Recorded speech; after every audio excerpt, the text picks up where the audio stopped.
Olá, meu irmão, minha irmã. É um prazer estar com você aqui neste início do curso de consagração a Nossa Senhora. Este curso que começou com o pé direito, porque nós, de fato, fomos ao encontro do nosso Jesus abandonado, nosso Jesus crucificado, encarnado na carne dos mais pobres, daqueles que mais sofrem, por meio do nosso projeto Bom Samaritano. Espero que você tenha vivido a espiritualidade proposta por este grupo de uma forma integral, né? E também esperamos que você possa estar com o coração completamente aberto a esse novo que se inicia, não é isso? Pedimos também a graça de uma forma muito especial a Nossa Senhora, Mãe da Piedade, Nossa Senhora Pietá, por quem nós temos um carinho muito especial aqui no Lumen. Ela que abraça seu filho chagado, seu filho crucificado, e assim como Nossa Senhora Mãe da Piedade, que nós também possamos fazer o mesmo na esperança de uma ressurreição. E que desejo para você, né, desde então, que este curso também seja, essa preparação também seja fonte de ressurreição para a sua vida. Que Nossa Senhora possa interceder por nós. E, da mesma forma como convidamos a esposa, também vamos convidar o esposo, o Espírito Santo, que o Espírito Santo possa se fazer presente também aqui neste curso de consagração desde já. Então te convido a rezar esta oração comigo e vamos começar logo em seguida a primeira formação. Estamos reunidos em nome do Pai, do Filho e do Espírito Santo. Amém.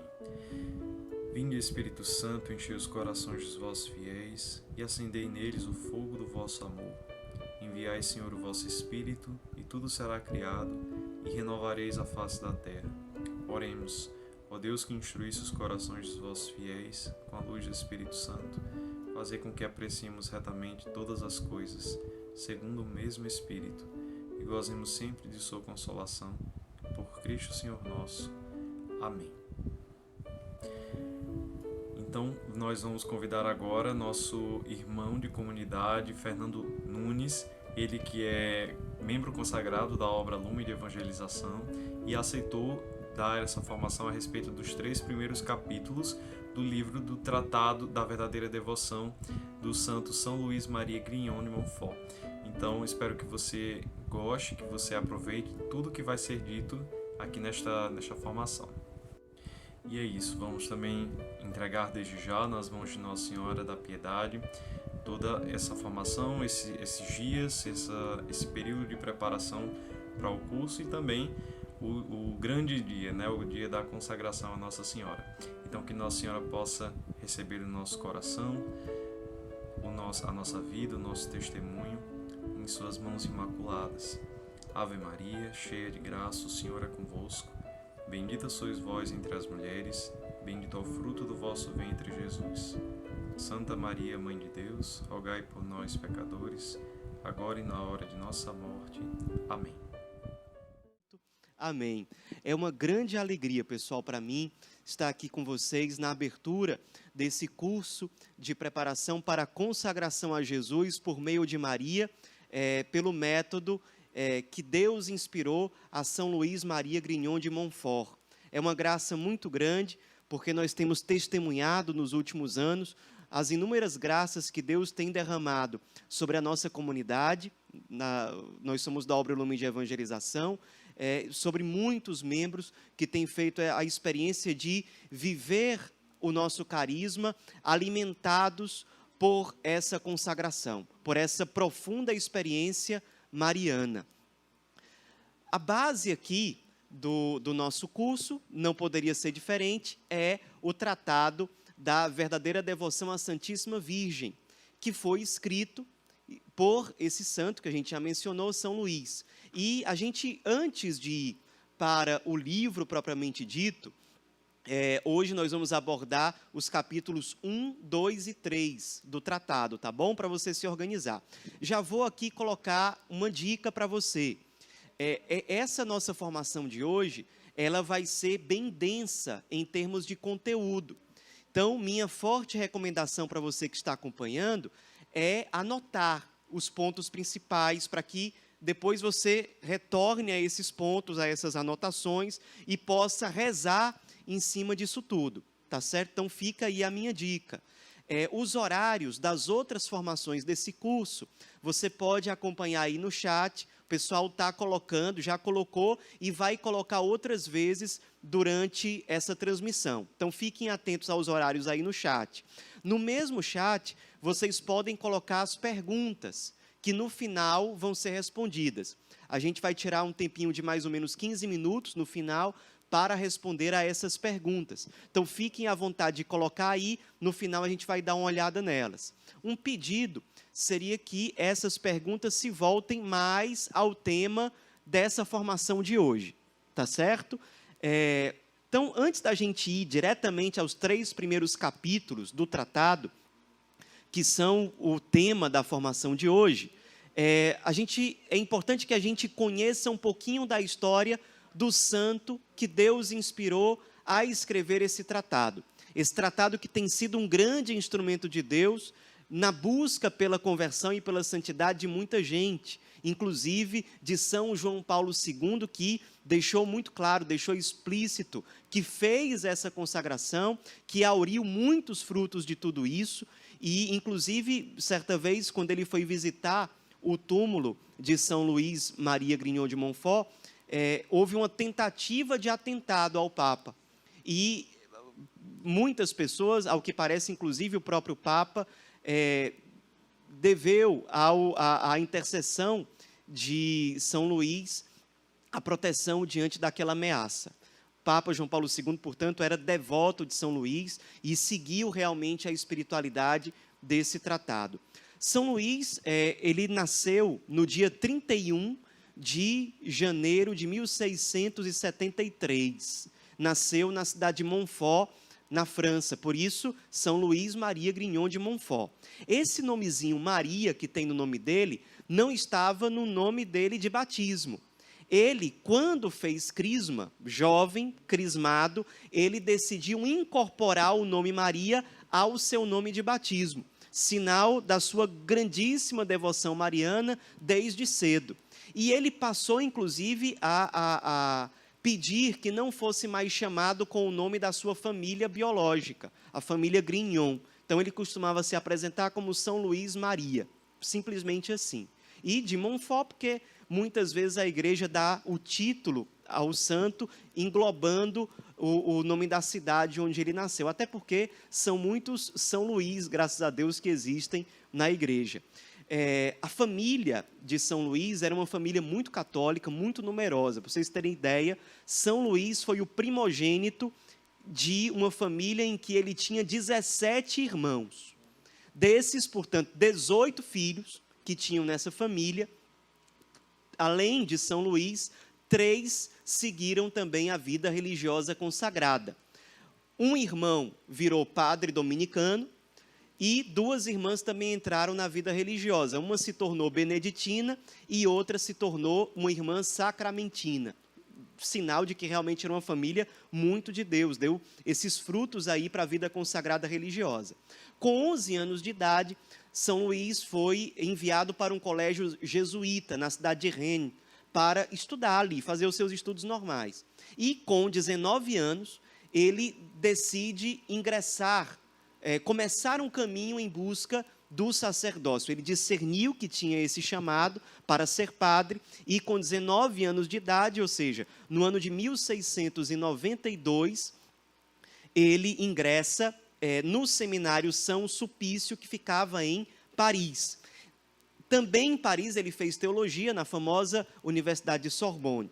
E a ordenação dele acontece 8 anos depois, no ano de 1700. Ele foi ordenado sacerdote e adotou como lema simplesmente a expressão só Deus, para dizer que ele gostaria de viver e exercer o seu ministério sacerdotal inteiramente para Deus. Ele seria somente de Deus. Nada mais iria ter importância tão grande na vida dele como Deus. Ele viveria para Deus, a sua vida seria para Deus inteiramente e sem reservas. Era o lema dele, só Deus.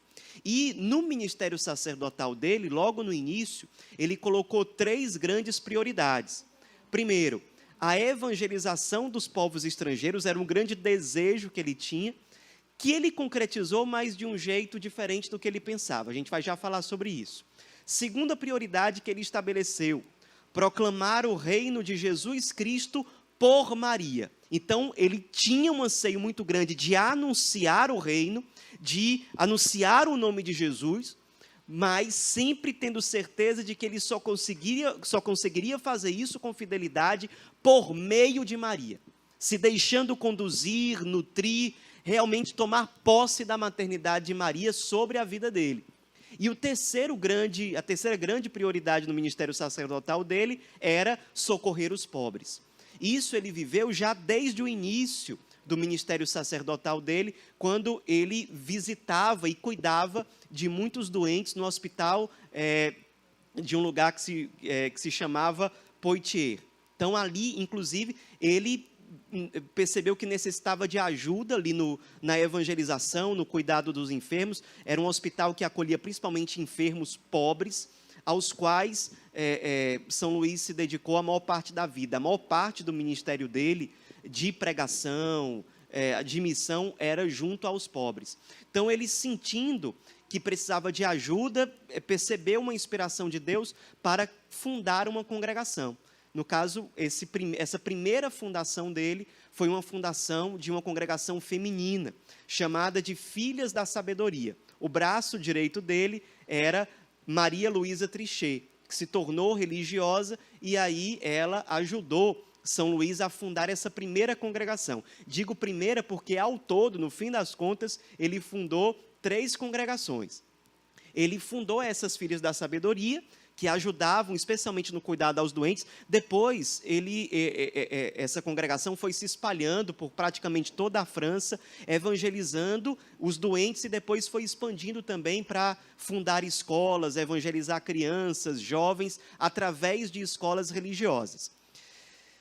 Só que, assim, nunca saiu do coração de São Luís o desejo de evangelizar terras estrangeiras. Principalmente, ele sonhava muito em viajar para o Canadá. Então, ele queria evangelizar o Canadá. E ele vivia pedindo isso ao seu bispo, só que o bispo nunca autorizava que ele saísse da França. O bispo sempre dizia: não, você deve ficar aqui. A França precisa de você aqui nesse momento. E era uma época que, de fato, a França precisava muito ser evangelizada. Tinha muito catolicismo, mas na época, com muita influência do jansenismo, que era uma falsa espiritualidade que colocava uma ênfase muito exagerada nas regras, uma coisa assim realmente muito pesada, muito de fora para dentro. E precisava haver uma evangelização para que houvesse um cristianismo autêntico, que não é simplesmente uma religião baseada em regras, em rigorismos. O pessoal, o jansenista, por exemplo, colocava a maior dificuldade do mundo para que as pessoas comungassem. Praticamente a pessoa, exagerando um pouco, tinha que ser quase que canonizada para poder comungar. Então, era uma religião exageradamente rigorista. E uma religião não, uma falsa espiritualidade muito rigorista e muito baseada em escrúpulos. Então, precisava realmente haver uma evangelização profunda ali na França. Ele insistiu com o bispo, não, você tem que ficar aqui, até que ele foi a pé da França até Roma, e foi visitar o Papa da época era Clemente XI, e ele chegou para o Papa, isso foi no dia 6 de julho de 1706, ele tinha 6 anos de padre. Chegou para o Papa e expôs o seu desejo de evangelizar em outras terras, e se colocou à disposição do Papa. E o Papa, na verdade, ficou muito feliz com aquilo, só que o Papa concordou com o bispo dele. Por enquanto, o seu lugar é na França. Mas o Papa sentiu que Deus tinha uma inspiração diferente ali. Então, o Papa nomeou São Luís como missionário apostólico, oficialmente. E aí veio uma inspiração divina para que São Luís entendesse como é que ele seria um instrumento de Deus para a evangelização em outros povos. A inspiração se encarnou numa segunda congregação que ele fundou, uma congregação agora masculina, de padres missionários. Era a congregação dos missionários da Companhia de Maria, que também eram chamados pelo povo de monfortianos ou monfortinos. E esses padres muito missionários, esses sim, começaram a evangelizar em outros lugares. Depois de alguns anos ou algumas décadas, chegaram às Américas, foram à África, evangelizaram outros países da Europa, realmente se espalharam. Ou seja, São Luís nunca foi um missionário no exterior como ele pensava, mas Deus o inspirou a fundar uma congregação que enviaria missionários por muitos lugares. Olha a sabedoria de Deus. Em vez de enviar um só em missão, utilizou um só que ficou no mesmo lugar para fundar uma congregação que daria para a igreja não só um, mas muitos, centenas, hoje certamente milhares de missionários. Depois, olha como o ministério sacerdotal dele foi fecundo, ele ainda fundou uma terceira congregação, junto com um homem leigo chamado Maturino, era o seu braço direito aí, ele fundou uma congregação chamada Irmãos de São Gabriel, que também era muito voltada para a evangelização e que trabalhou e trabalha até hoje muito com a educação de crianças e jovens, evangelizando por meio da educação. Então a gente percebe que foi realmente um ministério pastoral com muitos frutos. Quando São Luís fazia missão, ele vivia viajando pela França, fazendo missão, pregando. Conta-se que muitas vezes ele pregava e as pessoas realmente saíam da pregação com um desejo muito ardente de se converter. Às vezes, entre lágrimas, a pessoa procurava ele para se confessar, realmente disposta a mudar de vida. E ele, sempre nessas missões, ele chegou a fazer mais de 100 missões populares em vida. E nessas missões ele costumava sempre levar a Bíblia, o rosário, porque ele era muito mariano e rezava muito frequentemente o rosário, e sempre um crucifixo. Aliás, o Cristo crucificado era um ponto essencial da espiritualidade dele. Uma das frases pelas quais ele é conhecido é a que diz o seguinte: para nos despojar de nós mesmos, é preciso morrer todos os dias. Então, era assim que ele era chamado a se unir ao crucificado, morrendo todos os dias para si mesmo, para tudo aquilo que em si mesmo é morte, é egoísmo, é indiferença, é marca ou consequência do pecado. Então, basicamente era assim que ele vivia o seu apostolado, sempre uma vida muito marcada pela pobreza, pelo despojamento. Ele era muito simples, mas um pregador assim, arrebatador. E não só evangelizou pelas suas pregações, mas também pelos seus escritos, que são cheios de sabedoria. Ele deixou vários livros, graças a Deus muitos deles são traduzidos para o português, são fáceis de encontrar. Entre todos eles eu vou destacar aqui 3, que eu inclusive recomendo. O primeiro é o próprio tratado. A gente está vendo aí pelo chat que muitos que estão acompanhando nunca fizeram essa consagração. Então fica o convite aí, primeiro, ler o tratado, que, aliás, hoje em dia é bem mais fácil. O tratado, atualmente, é publicado em várias editoras por aí, facilmente você encontra. E, assim, no limite, é fácil encontrar até o PDF completo do livro na internet, se você quiser baixar aí no seu celular, no seu computador. E mais ainda, se você for no YouTube, você encontra o audiolivro inteiro do tratado, para você escutar. Então, assim, não tem muita desculpa para não conhecer o tratado. E, além do tratado, outros 2 que eu queria destacar são O Segredo Admirável do Santíssimo Rosário, onde ele ensina, na prática, sim, como rezar o rosário para obter dali a maior quantidade de graças possível. E outro também que eu recomendaria, até porque é um elemento muito caro na espiritualidade dele, como eu falei, o Cristo crucificado, que é a Carta aos Amigos da Cruz. Então, alguns destaques aí nos escritos dele.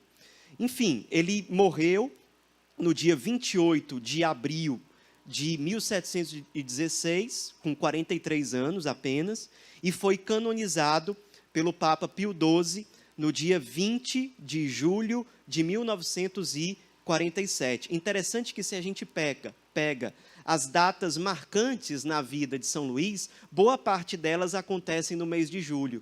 Foi no mês de julho que aconteceu a sua ordenação, Foi no mês de julho que aconteceu aquela visita marcante ao Papa, a partir da qual surgiu aquela inspiração de fundar uma congregação masculina missionária, e foi também no mês de julho que ele morreu, ou a gente poderia dizer que ele, como santo, foi para o céu. É um mês marcante na vida dele, e lembrando que nós estamos no mês de julho, um mês, portanto, bastante significativo no que diz respeito a São Luís Maria Grignon de Montfort. Então, são elementos assim básicos assim, para a gente entender quem foi que escreveu o tratado. É realmente um homem muito virtuoso, um homem muito santo, muito sábio. Pessoal, nosso tema hoje, portanto, são os capítulos 1, 2 e 3. Só para vocês terem uma visão geral, o que é que a gente vai ver na formação de hoje, porque realmente o conteúdo é muito denso. Repito a recomendação, tem aí papel, lápis ou caneta do lado para você anotar os pontos mais importantes e depois revisite as suas anotações. Fica a dica, porque realmente a gente vai ver muito conteúdo importante aqui. O primeiro capítulo que a gente vai ver, o tema dele é a necessidade da devoção à Santíssima Virgem. Por que que essa devoção, essa consagração a Jesus por Maria, é uma modalidade de devoção, mas uma devoção verdadeira? E a gente vai aprofundar no capítulo 1, por que que essa devoção é tão importante? Ou, para usar a palavra que São Luís usou, por que que ela é tão necessária em tantos casos? No segundo capítulo, nós vamos ver as verdades fundamentais da devoção à Santíssima Virgem. São os pilares fundamentais dessa devoção. O que é que não pode ser relativizado nessa devoção legítima que influenciou tantos papas, além do Papa João Paulo II, o Papa Leão XIII e tantos outros, que viveram isso e que estimularam as pessoas a viver também. E o terceiro capítulo trata da escolha da verdadeira devoção à Santíssima Virgem. Nesse capítulo, a gente vai ver os tipos de devotos, aqueles devotos que não estão no bom caminho, aqueles que acertaram a mão, e a gente vai ver quais são as práticas de devoção corretas, que são recomendadas para viver bem essa consagração a Jesus por meio de Maria. Então, basicamente, é isso aí que a gente vai ver na formação de hoje. Quem quiser, tiver o livrinho aí, fácil, pode acompanhar junto comigo, porque eu vou fazer aqui durante as formações muitas citações. E por que que eu vou fazer muitas citações? Para vocês perceberem o peso das palavras utilizadas por São Luís. Se eu falar aqui do jeito que ele fala, sem citar, provavelmente alguém vai pensar assim, ele está exagerando.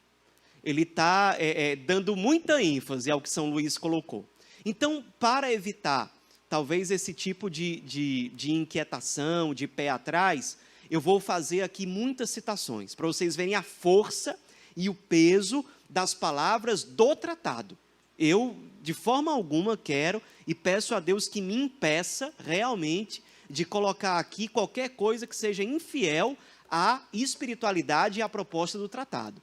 Meu objetivo é ser fiel o máximo possível. Claro, a gente vai fazer aqui alguns links, algumas reflexões para a nossa realidade concreta. De vez em quando, como nós estamos aqui, a maioria das pessoas são do Lumen, esse canal do YouTube é do Lumen, eu vou fazer de vez em quando um link com o nosso carisma, com a nossa espiritualidade própria, mas a minha primeira preocupação é ser fiel o máximo possível a essa espiritualidade, a essa devoção tão rica que é proposta para a gente. Tá certo? Recomendo, e já digo de antemão, pessoal, essa formação não substitui a leitura e a oração com o tratado. Na verdade, ela é uma motivação para que cada um que está acompanhando faça uma leitura atenta e rezada, meditada realmente sobre esse tratado, tá bom? Então, depois cada um vá lendo no seu ritmo para realmente cair no íntimo do nosso coração e da nossa alma toda essa mensagem aqui tão importante. Para quem for ler aí a introdução de São Luís, vocês vão perceber que ele compara Nossa Senhora a um belíssimo jardim. E aqui ele não deixa assim tão explícito, mas é clara a alusão ao jardim, que é a primeira cena da Bíblia, ou uma das primeiras cenas da Bíblia. É o jardim onde Deus coloca o primeiro homem e a primeira mulher.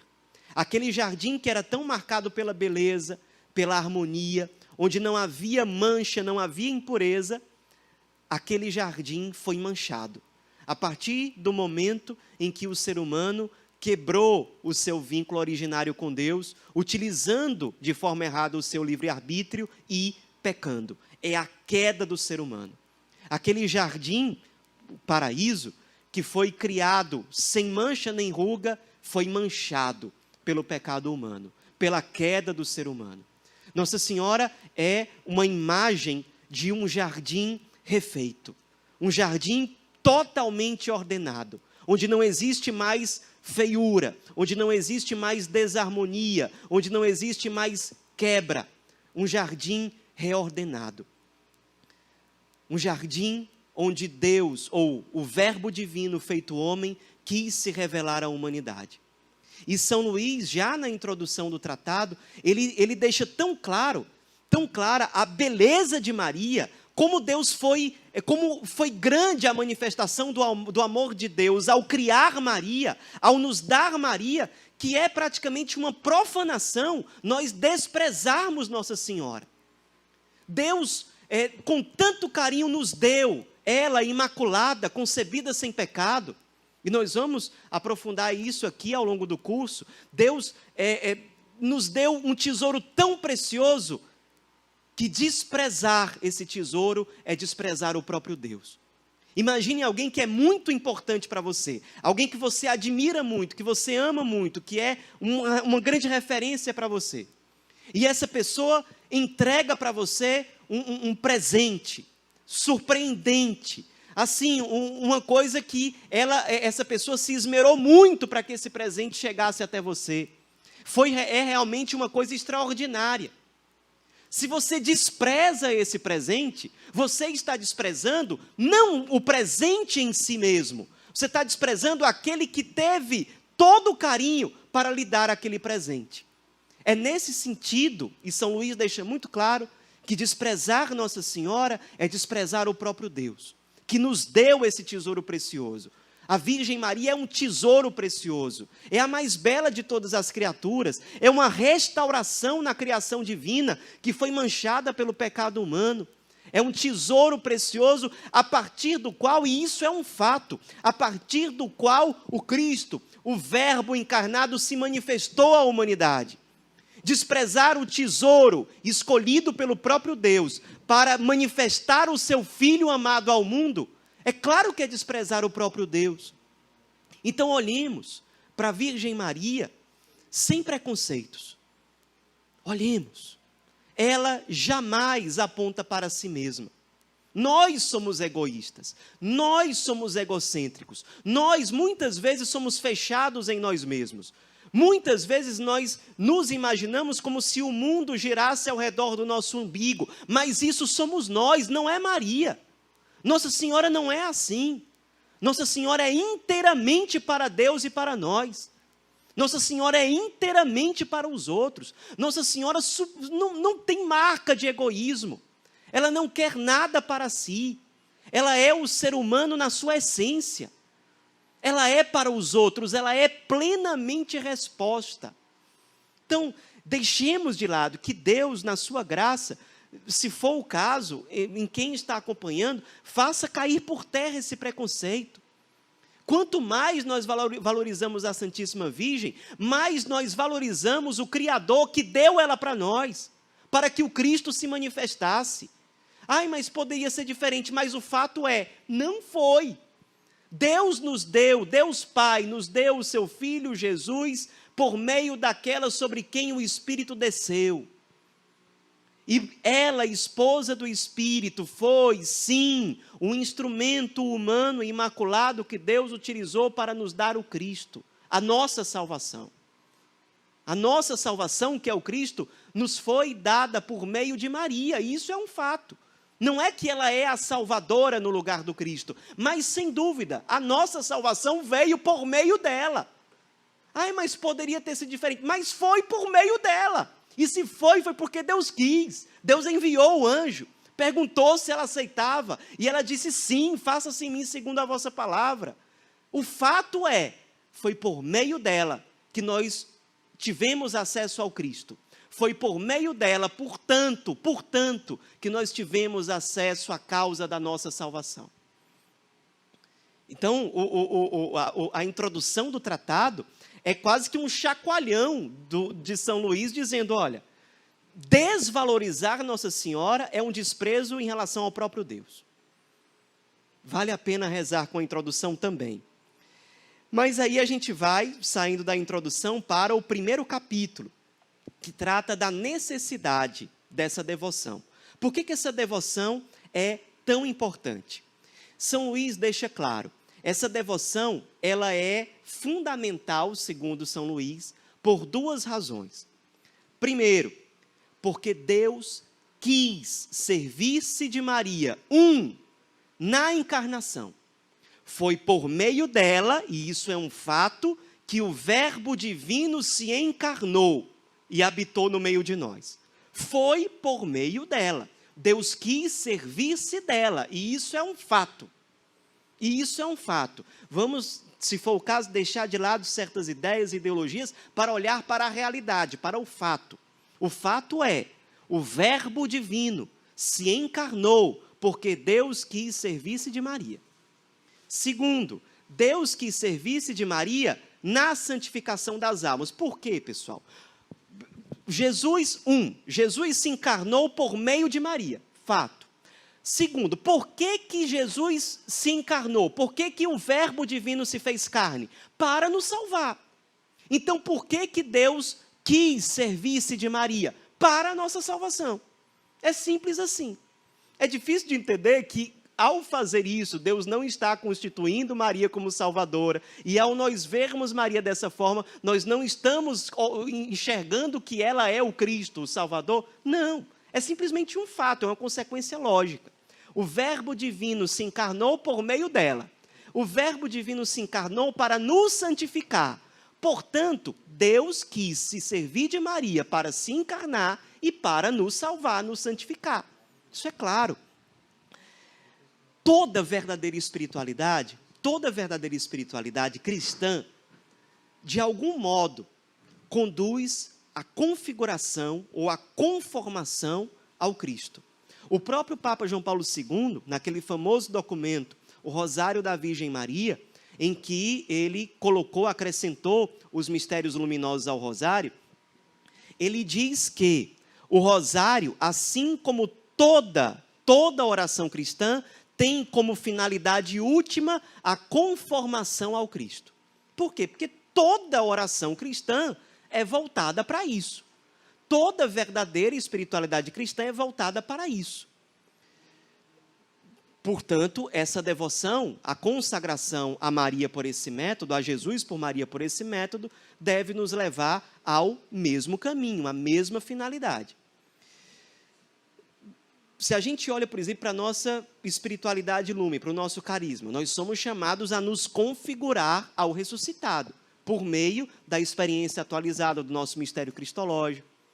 Ou seja, toda espiritualidade verdadeira é um caminho de configuração, de conformação ao Cristo, de tomar a posse da forma do Cristo na nossa própria vida, na nossa própria carne, para que um dia possamos dizer como São Paulo, já não sou mais eu quem vive, é o Cristo que vive em mim. Esse é o destino último de todo ser humano, é se cristificar. Daí, nesses pontos aqui, olha o que é que diz o tratado, no número 31. O desejo de Deus Filho é formar-se e, por assim dizer, encarnar-se todos os dias, por meio de sua mãe, em seus membros. Quem são os membros de Cristo? Nós, como diz São Paulo na carta aos Coríntios. Ele é a cabeça, nós somos o corpo. Nós somos membros do corpo de Cristo. E o tratado diz, sendo fiel à tradição da igreja, sendo fiel às Sagradas Escrituras, o Cristo quer se encarnar todos os dias em seus membros. Por quê? Porque o chamado da igreja, que é corpo de Cristo, é testemunhar o Cristo ressuscitado para o mundo. É continuar como os apóstolos faziam, dando testemunho do ressuscitado. E esse testemunho não é feito somente com palavras, mas com vidas que se configuram ao ressuscitado. A igreja é chamada a ser uma continuação da presença salvífica do Cristo ao longo da história. Por isso que o Cristo quer se encarnar todos os dias, por meio de sua mãe, em seus membros. Por que é por meio de sua mãe? Por quê? Porque é assim que a divina providência dispôs. É assim que Deus quis que o Verbo se encarnasse, por meio de Maria. E aqui nós temos, ao meu ver, o núcleo da espiritualidade do tratado, que nós vamos voltar a isso até o fim do tratado, que é o seguinte: nós, cristãos, somos chamados a ser discípulos fiéis de Cristo. O que um discípulo fiel faz? Segue os passos do mestre. Aonde o mestre vai, o discípulo vai. E quanto mais ele for fiel, passo a passo, melhor esse discípulo é. Ora, qual foi o caminho do mestre? O mestre se encarnou no ventre de Nossa Senhora. O mestre foi filho dela. A Bíblia chama Maria de mãe de Jesus. Ele foi filho dela. Se nós queremos ser discípulos fiéis, portanto, sigamos os passos de Cristo. Tomemos posse da maternidade de Maria, assim como o próprio Verbo de Deus fez. Ele se encarnou por meio dela. Ele vai se encarnar na nossa própria carne, na nossa própria vida, por meio dela também. Deus não vai ser infiel à sua própria providência. Ele dispôs assim. E ele vai ser fiel aos seus próprios decretos. O Cristo continua se encarnando, ou precisa continuar se encarnando. E ele sempre, desde o dia que Nossa Senhora disse o seu fiat, ou seja, o seu faça-se diante do anjo, que o Verbo se encarna por meio dela. Deus quis que fosse assim. E continua São Luís, agora no número 32. O primeiro homem nascido em Maria é o homem-Deus, Jesus Cristo. O segundo é um homem puro, filho de Deus e de Maria por adoção. Todos nós somos chamados a isso. Ou seja, o Cristo foi gerado por ela, nós somos chamados a nos deixar ser gerados por ela também. No ventre de Maria, do ventre de Maria, nós precisamos sair ressuscitados, conformados ao Verbo divino que nela se encarna. E continua o número 32. Se Jesus Cristo, o chefe dos homens, nasceu nela, os predestinados, que são os membros desse chefe, devem também nascer nela, por uma consequência necessária. É simplesmente seguir os passos do Cristo. De certo modo, é uma soberba dizer, não, eu não vou seguir os passos de Jesus, eu vou encontrar um outro caminho. Quem somos nós para ter essa soberba? Nós somos chamados simplesmente a obedecer o Cristo com todo o amor, com toda a liberdade, com toda a alegria. Vamos seguir os passos dele. Se ela foi mãe dele, permitamos que ela seja nossa mãe. Tomemos posse dessa realidade. Sigamos os passos do Cristo que se encarnou nela, que teve Maria como mãe. Continua no mesmo número. Se um membro do corpo místico de Jesus Cristo, isto é, um predestinado, nascesse de outra mãe que Maria, que produziu a cabeça, não seria um predestinado, nem membro de Jesus Cristo, e sim um monstro na ordem da graça. Por quê? Porque é uma coisa monstruosa. A cabeça nascer de uma mãe, o resto do corpo nascer de outra. Simples assim. O que é o Cristo total? É cabeça e corpo. A Bíblia é clara. Nós somos parte do corpo de Cristo. É óbvio. Nossa Senhora não pode ser mãe só da cabeça do corpo. Ela é mãe do corpo total de Cristo. E a Bíblia é clara. O corpo de Cristo é a sua igreja. Nós somos parte, portanto, do corpo de Cristo. Maria, portanto, não podendo ser mãe só de uma parte do corpo, é mãe do corpo total. o contrário disso seria uma monstruosidade. Olha que maravilha, olha que beleza.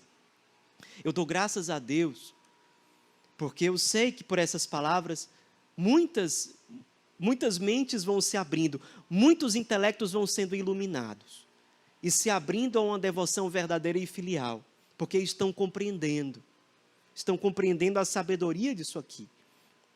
Ele continua no número 33. Todos os predestinados para serem conformes à imagem do Filho de Deus, são neste mundo ocultos no seio da Santíssima Virgem, e aí guardados, alimentados, mantidos e engrandecidos por esta boa mãe, até que ela os dê a glória depois da morte, que é propriamente o dia de seu nascimento, como qualifica a igreja a morte dos justos. Ou seja, o dia em que nós vamos morrer para esse mundo e vamos ressuscitar para a vida eterna. Já neste mundo, nós somos chamados a espiritualmente estarmos ocultos no seio da Santíssima Virgem. Para ali, o verbo ser gerado em nós e nós sermos conformes, configurados ao Cristo. É por meio dela. Por isso, que é consagração a Jesus. O que é uma consagração perfeita? O que é ser consagrado? Significa separado. O que é ser inteiramente separado para o Cristo? É ser tão separado do mundo que eu me transformo nele. Os meus sentimentos passam a ser os mesmos sentimentos de Cristo. A minha vida passa a ser um reflexo da vida de Cristo nesse mundo. Por isso que todos os dias no podcast do Lumen, no Inspira Santo, você encontra, por exemplo, no Spotify, a gente sempre começa dizendo assim: os santos são a presença do ressuscitado na história. São sinais da presença do ressuscitado na história. Porque nós somos chamados a isso, essa é a nossa vocação. Nos unirmos tão intimamente ao Cristo, nos tornando tão um com Ele, que somos configurados a Ele. É consagrados ao Cristo. Isso é o significado mais profundo de ser consagrado ao Cristo. É sermos totalmente cristificados. Consagrados a Jesus por meio de Maria. É por meio dela que essa consagração pode acontecer da forma mais plena. Aí, claro, eu não vou ler tudo que tem aqui no capítulo, mas olha que maravilha. Como é que Nossa Senhora pode realizar isso em nós? Aí a gente vai para a segunda parte do capítulo, que são as consequências dessas verdades que nós contemplamos agora. Uma consequência disso diz o número 38, o reino da Santíssima Virgem está principalmente no interior do homem, isto é, em sua alma. E é principalmente nas almas que ela é mais glorificada com seu Filho, do que em todas as criaturas visíveis, e podemos chamá-la com os santos a rainha dos corações. Ou seja, se é no ventre de Maria que nós vamos encontrar a nossa finalidade última, a nossa cristificação, a nossa salvação, a nossa santificação, ela precisa de algum modo ser a rainha dos nossos corações. Reinar na nossa alma, não só exteriormente, não é só ter uma imagem de Nossa Senhora perto de nós, mas interiormente nós assumirmos essa maternidade e deixar que ela nos conduza. Pense assim: qual criatura neste mundo soube amar Jesus mais perfeitamente do que Maria? Ninguém. Se nós queremos aprender a amar Jesus, tenhamos humildade de nos deixarmos guiar por ela, de aprender com a criatura que mais sabe fazer isso.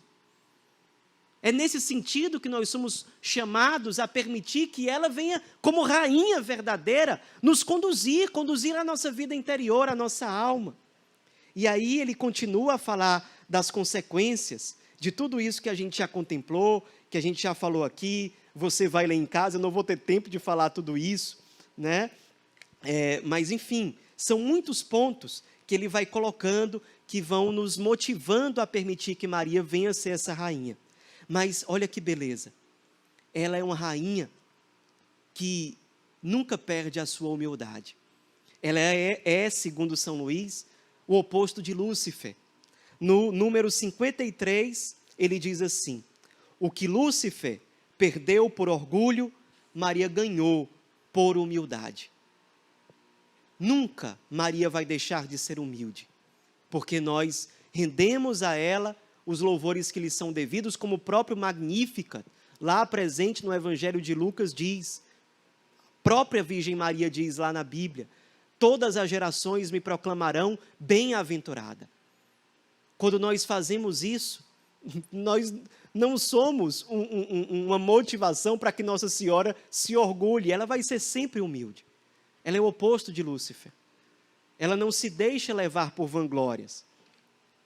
Daí, eu queria só finalizar o capítulo 1 com uma espécie de manual que São Luís coloca do que é que ele espera daqueles que vão seguir a espiritualidade desse tratado. Está no número 59.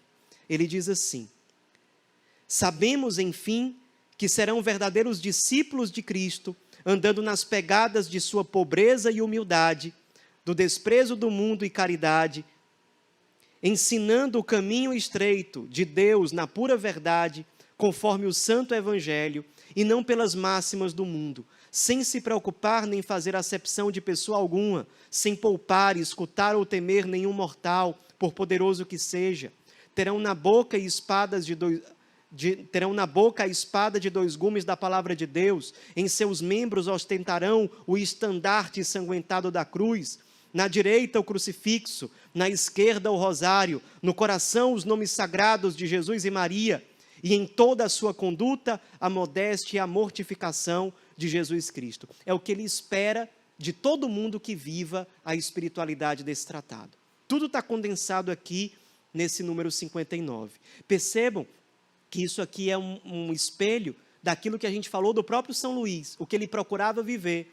Nas suas atividades missionárias era assim que ele fazia. De fato, numa mão levava a cruz, na outra levava o rosário, levava a Bíblia junto. Isso aqui é o que ele mesmo procurava viver. Por isso que isso aqui é autêntico. Daí nós vamos para o capítulo 2. Verdades fundamentais da devoção à Santíssima Virgem. Então, quais são os pilares, os fundamentos dessa devoção? O que jamais pode ser relativizado para a gente entender a proposta desse tratado. Primeira verdade, Jesus Cristo é o fim último da devoção à Santíssima Virgem. Ele é, Jesus Cristo, o fim último, a finalidade última dessa devoção, ou seja, essa devoção não tem como última finalidade a própria Virgem Maria. A finalidade última é o Cristo. E ele diz no número 61, Jesus Cristo, nosso Salvador, verdadeiro Deus e verdadeiro homem, deve ser o fim último de todas as nossas devoções. Ou seja, não só desta, mas de toda a autêntica devoção, a finalidade última deve ser o próprio Cristo. Aqui, falando ainda sobre essa verdade fundamental, ele diz no número 63, e de tal maneira está ela, ou seja, a Virgem Maria, transformada em vós, no Cristo, pela graça, que já não vive, já não existe. Olha que beleza. Se São Paulo é capaz de dizer, já não sou eu que vivo, é o Cristo que vive em mim, quanto mais Nossa Senhora. É o Cristo que vive nela. Se o Paulo apóstolo disse isso, como é que Nossa Senhora não tem autoridade para dizer? Se nós dizemos isso, e isso é bíblico, sobre o apóstolo Paulo, como é que nós não vamos dizer a mesma coisa em relação àquela que gerou Deus, que nunca matou ninguém como São Paulo matou e depois se converteu, mas ela não aparece na Bíblia pecando em nenhum momento. Nós vemos na Bíblia Davi pecando, Salomão pecando, Pedro pecando. Nossa Senhora não. Quando quase todos os apóstolos abandonaram o crucificado, ela estava lá, aos pés dele, amando, pronta para tudo. Pronta para tudo. Nessa mulher é o Cristo que vive. É o Cristo que vive. Por isso que buscá-la não é relativizar a busca pelo Cristo. Jamais. Jamais. Buscar a Virgem Maria de forma autêntica e madura é buscar o Cristo no fim das contas. E aí ele continua. Sois vós, meu Jesus, que viveis e reinais nela, mais perfeitamente que em todos os anjos, e bem-aventurados porque ela é mãe do Cristo. E se o Cristo é Deus, ela é mãe de Deus. Ela é mãe de Deus. Por isso que nós não devemos ter receio de dizer, ela é a nossa rainha, ela deve reinar no nosso coração, ela é sim Nossa Senhora. Por quê? Porque ela reinar em nós é o Cristo reinar em nós. Repito, se São Paulo diz, e é bíblico, que era o Cristo que vivia nele, então isso é muito mais verdade para Nossa Senhora. Nossa Senhora reinar, Nossa Senhora orientar, Nossa Senhora mandar, Nossa Senhora direcionar, é o Cristo direcionar, porque é Ele que vive nela. Entenderam? Se essa é a nossa vocação, quanto mais dela, é vocação dela também. E se nós confiamos na graça de Deus para alcançar essa graça, quanto mais ela, concebida sem pecado, fiel até o fim, mãe de Deus, e ele continua no mesmo número, com mais facilidade se separariam de vós os anjos e os santos, que a divina mãe. Sim, houve anjos que deixaram Deus, que desobedeceram, como é o caso de Lúcifer. Muitas criaturas. Mas seria mais fácil essas criaturas se separarem do que a mãe de Deus, a Virgem Maria, de quem Deus nunca se afastou. E ele continua, pois ela vos ama com mais ardor e vos glorifica com mais perfeição que todas as vossas outras criaturas juntas. Por quê? Porque em nenhuma outra criatura que já existiu e já existirá, nem mesmo os anjos, de nenhuma criatura Deus escolheu nascer. De nenhuma criatura Deus se encarnou e nunca vai se encarnar. Só existe um verbo encarnado, e esse verbo divino se encarnou numa mulher, chamada Maria. É a única em que Deus se encarnou e se fez homem, a única. É por isso que nós contemplamos, nos mistérios do Rosário, a coroação dela. Se São Paulo diz, eu persigo a coroa dos justos, se ele se achava digno de merecer pela sua fidelidade na graça de Deus, quanto mais ela. É uma maravilha, pessoal, se nós entendemos isso aqui, a gente se lança nos braços dela sem receio. E é exatamente isso que os santos fizeram. São Francisco fez isso, Santo Antônio fez isso, Santa Teresa de Calcutá fez isso, Santa Dulce dos Pobres fez isso, Santa Teresinha fez isso. E olhe os frutos disso na vida deles. Jesus diz, conhecereis as árvores pelos frutos. Pois olhe os frutos de quem fez isso na prática. Não é idolatria, é se lançar nos braços da mãe de Deus. Isso aqui é uma maravilha. Segunda verdade fundamental dessa devoção. Pertencemos a Jesus Cristo e a Maria na qualidade de escravos. E aqui a gente precisa explicar bem, porque muita gente tem dificuldade com essa expressão escravo, que aparece muitas vezes aqui ao longo do tratado. Obviamente, nós temos uma aversão à expressão escravo ou escravidão por uma razão muito simples. A nossa experiência histórica de escravidão é de pessoas que perderam totalmente a sua liberdade sendo oprimidos. De fora para dentro, elas foram obrigadas a trabalhar de forma forçada, não ter salário e não ter liberdade. Quando São Luís usa a expressão escravidão, ele não utiliza no sentido de que há alguém fora de mim que me oprime e retira a minha liberdade. Não é esse o sentido. Claro que nós temos que ser prudentes quando vamos evangelizar em vários ambientes, onde as pessoas têm essa visão de escravidão moderna, essa visão bem negativa. É claro que nós temos que ter prudência de não ficar usando essa palavra, por aí à toa, o que vai causar muito mais mal entendidos do que realmente um esclarecimento. Mas como é que São Luís explica o uso desse termo? No número 68, ele diz o seguinte: do que Jesus é para nós, concluímos que não nos pertencemos, como diz o apóstolo Paulo. Lá em 1 Coríntios 6, 19, ele diz, nós não nos pertencemos. Não pertencemos a nós mesmos. Por quê? Porque pertencemos ao Cristo, é óbvio. Então ele diz, do que Jesus é para nós, concluímos que não nos pertencemos, como diz o apóstolo, e sim a ele, ou seja, ao Cristo, inteiramente, como seus membros e seus escravos, comprados que fomos por um preço infinitamente caro, o preço de seu sangue. O que significa, então, essa expressão escravo? Significa que nós não temos receio de pertencermos inteiramente ao Cristo. Inteiramente ao Cristo. De viver para Ele.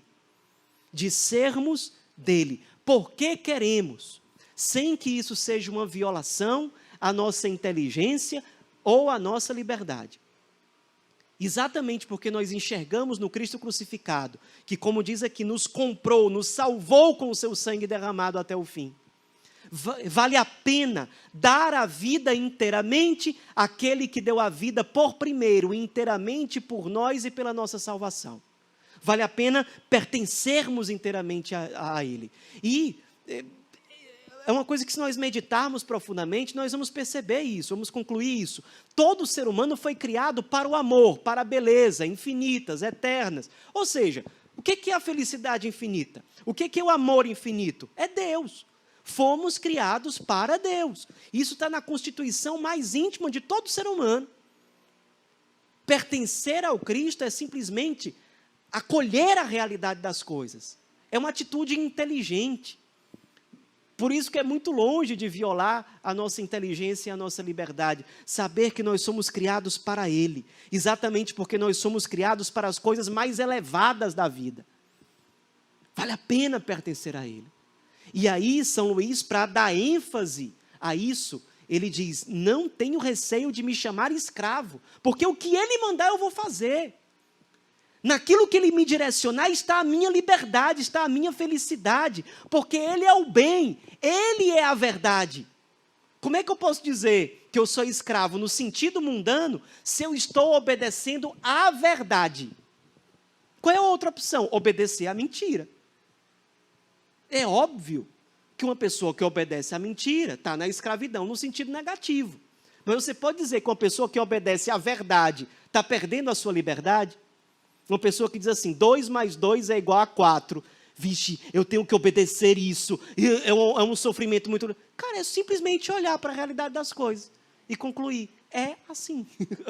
Tem alguma dificuldade nisso? É simplesmente assim. Ai, mas eu sou livre. Fomos criados para a liberdade. O que é a liberdade? Deus. Mas eu quero ser feliz. O que é a felicidade eterna? Deus. Ou é o quê? Droga. Pessoas que podem nos decepcionar, que podem morrer, eu vou colocar toda a minha vida numa pessoa, se ela morrer, minha vida acaba? Aí eu vou ficar dependendo de remédio, dependendo de droga, desesperado? É isso? É isso? Ah, mas a vida não tem sentido? Então o que você está falando tem? Porque se nada tem sentido, então você só pode ficar calado. O que você está falando então tem sentido? Você está acima de todo o restante da realidade? Enfim... vale a pena meditar nisso aqui. Lá no número 72, no mesmo capítulo, ele diz assim, explicando ainda esse termo. Só a escravidão entre os homens põe uma pessoa na posse e dependência completa de outra. Nada há, do mesmo modo, que mais absolutamente nos faça pertencer a Jesus Cristo e a sua Mãe Santíssima do que a escravidão voluntária. Conforme o exemplo do próprio Jesus Cristo, que por nosso amor tomou a forma de escravo, como diz lá Filipenses 2:7.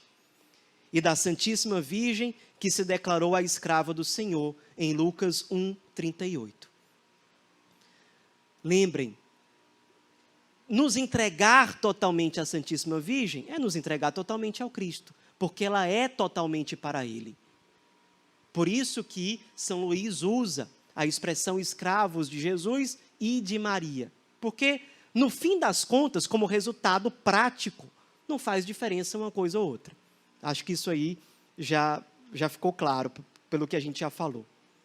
Olha que beleza que o São Luís diz aqui no número 74. Tudo que convém a Deus pela natureza, convém a Maria pela graça. Ou seja, Jesus é o nosso Senhor por si mesmo, pela sua natureza. Maria não é por si mesma porque ela não é Deus, ou não é uma deusa, mas ela exerce essa maternidade sobre nós pela graça, porque lhe foi concedido por Deus. O Cristo reina por si mesmo, porque a constituição dele é ser rei, porque ele é Deus, junto do Pai e do Espírito Santo. Nossa Senhora não é rainha por si mesma, porque não pela sua natureza, mas porque lhe foi concedida pela graça divina, de ser mãe do Verbo e, consequentemente, mãe do corpo inteiro, do Cristo total. Então, para finalizar aqui o capítulo 2, porque nosso tempo já está bem adiantado, São Luís, ele propõe, como terceira verdade, que para viver toda essa espiritualidade do tratado, nós precisamos seguir alguns passos. E ele começa falando sobre esses passos, dizendo assim no número 78. É, portanto, de grande importância para adquirir a perfeição, ou seja, a santidade, que só se consegue pela união com Jesus Cristo, despojar-nos de tudo o que de mal existe em nós, ou seja, profundo processo de conversão. É óbvio, se essa devoção não nos leva à conversão, ela não é uma devoção verdadeira. Do contrário, nosso Senhor, que é infinitamente puro e odeia infinitamente a menor mancha na alma, nos repelirá e de modo algum se unirá a nós. Por quê? Porque nós não quisemos, nós preferimos o pecado a ele. É claro que ele não vai violar o nosso livre-arbítrio. É óbvio. Nós podemos nos unir inteiramente a ele. Mas para isso a gente precisa querer. É uma atitude livre. É um aderir a Cristo. Passos para fazer esse despojamento de nós mesmos. O primeiro passo, segundo São Luís, é reconhecer a nossa própria incapacidade, as nossas fraquezas, é o autoconhecimento. Descobrir quais são os pecados que mais nos acompanham, as feridas que nos acompanham ao longo da nossa história. Reconhecer isso com muita humildade e com muita sinceridade. Segundo, é preciso, para nos despojar de nós mesmos, que morramos todos os dias para nós mesmos. Está no número 81, ou seja, a mortificação. Morrer para tudo aquilo que em nós é pecado. Então, se para morrer para o pecado eu preciso me afastar daquela situação, me afastar de uma rede social, me afastar de uma droga, me afastar de um vício, de uma prática ruim, fazer isso morrer. Isso é que é mortificar. Então, primeiro passo, se conhecer. Segundo, se mortificar naquilo que é necessário. Terceiro passo para esse despojamento de nós mesmos, escolher entre todas as devoções à Santíssima Virgem, a que nos leva com mais certeza a este aniquilamento do próprio eu.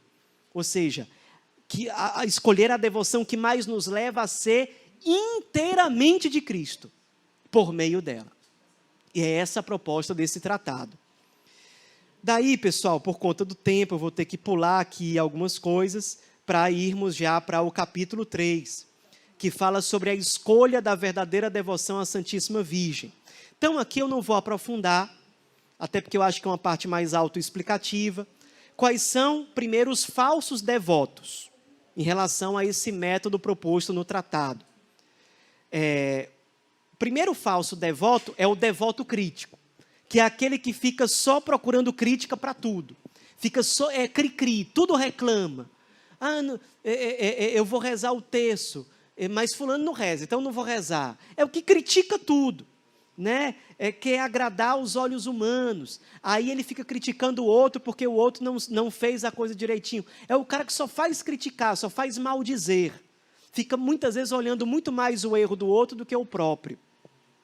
O segundo tipo de devoto falso é o escrupuloso. É aquele que só se apega às normas, às regras, vive tudo de fora para dentro, exagera as falhas de si mesmo e dos outros. É escrupuloso.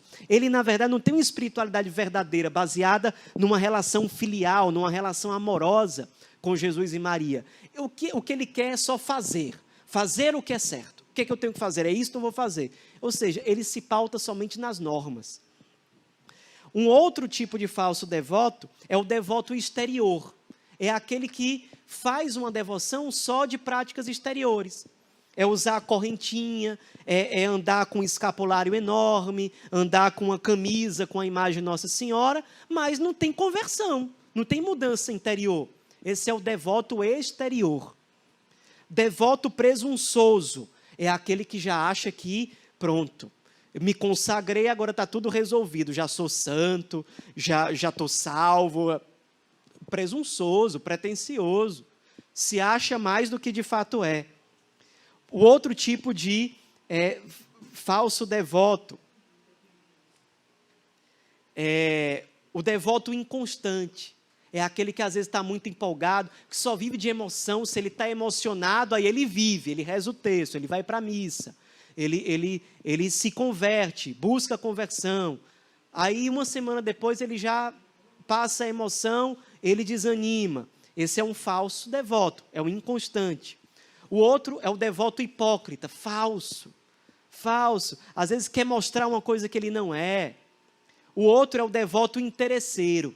Ele quer se consagrar só para obter benefícios de Deus. Para dizer, olha, eu sou consagrado a Nossa Senhora, então agora Deus vai ouvir todos os meus pedidos, vai atender todos os meus pedidos. Ou é bonitinho aqui na missa, na frente de todo mundo, mostrar que eu sou consagrado. Interesseiro. Ele está colocando no centro, não a vontade de Deus, mas os seus próprios interesses. Agora, e as verdadeiras devoções? Primeiro, ela tem que ser interior, uma mudança real de vida, de dentro para fora, uma vivência autêntica do Evangelho. Segundo, uma devoção terna, não é aquela coisa pesada, aquela coisa seca, aquela coisa só de normas, mas tem ternura ali, tem amor por Deus, tem amor por Maria. Por mais que a conversão exija uma luta, mas existe uma ternura na relação com Jesus e com Maria. Terceiro, uma devoção santa, uma devoção que realmente nos leva à santidade. Quarto, uma devoção constante, que não é só de altos e baixos toda hora, mas que é fiel, é perseverante. Tudo bem, pecou, busca confissão, busca arrependimento e volta. Busca a constância, a perseverança. Quinto, é desinteressada, a devoção desinteressada, ou seja, não coloca o seu interesse em primeiro lugar, mas em primeiro lugar é a docilidade à vontade de Deus. E aí, as práticas verdadeiras dessa devoção. Tem muitas que ele vai estando aqui, eu não vou ter tempo de falar todas, vocês aí leiam, está a partir do número 115, certo? Depois vocês podem ler aí com calma. E, claro, a prática perfeita, essencial, é aquela em que nós unimos a devoção interior, que é a mais importante, é a transformação da vida, tendo em vista a configuração ao Cristo por meio de Maria, mais a prática exterior. Andar com terço ou com escapulário, isso é bom, só não pode se colocar acima da devoção interior. Quando há uma perfeita harmonia entre essas duas coisas, aí nós temos uma devoção realmente perfeita, realmente exemplar. Espero que tenha ficado claro isso aí para todo mundo. Obrigado pela presença de vocês. A gente vai finalizar o nosso curso de hoje com uma oração final. Então, aí onde você estiver, acredito que a maioria, pelo menos, está em casa, possa realmente nos acompanhar em oração agora. Em nome do Pai, do Filho e do Espírito Santo. Amém. Mãe Santíssima, nós nos voltamos a Ti, que tens a vida inteiramente voltada para Deus. Dai-nos a graça de amar o Cristo de modo mais parecido com o jeito como a Senhora o ama. Dai-nos a graça de sermos fiéis à vontade de Deus, que é tomar posse da Tua maternidade sobre a nossa própria vida. Nós apresentamos nosso coração, nossa alma, nossa vida, nosso desejo de nos convertermos, de mudarmos de vida, de sermos inteiramente de Deus. Vem, Mãe, em nosso auxílio. Vem, Mãe Santíssima. A vossa proteção recorremos, Santa Mãe de Deus. Não desprezeis as nossas súplicas em nossas necessidades, mas livrai-nos sempre de todos os perigos, ó Virgem gloriosa e bendita. Deus abençoe todos e a cada um. Pela Mãe de Deus, Mãe Santíssima, que a graça de Deus chegue a cada um de nós. Graças de ressurreição, de cura, de conversão, para que, vivendo conforme a verdade livremente, amemos cada vez mais Jesus, Maria. Ave Maria, cheia de graça, o Senhor é convosco.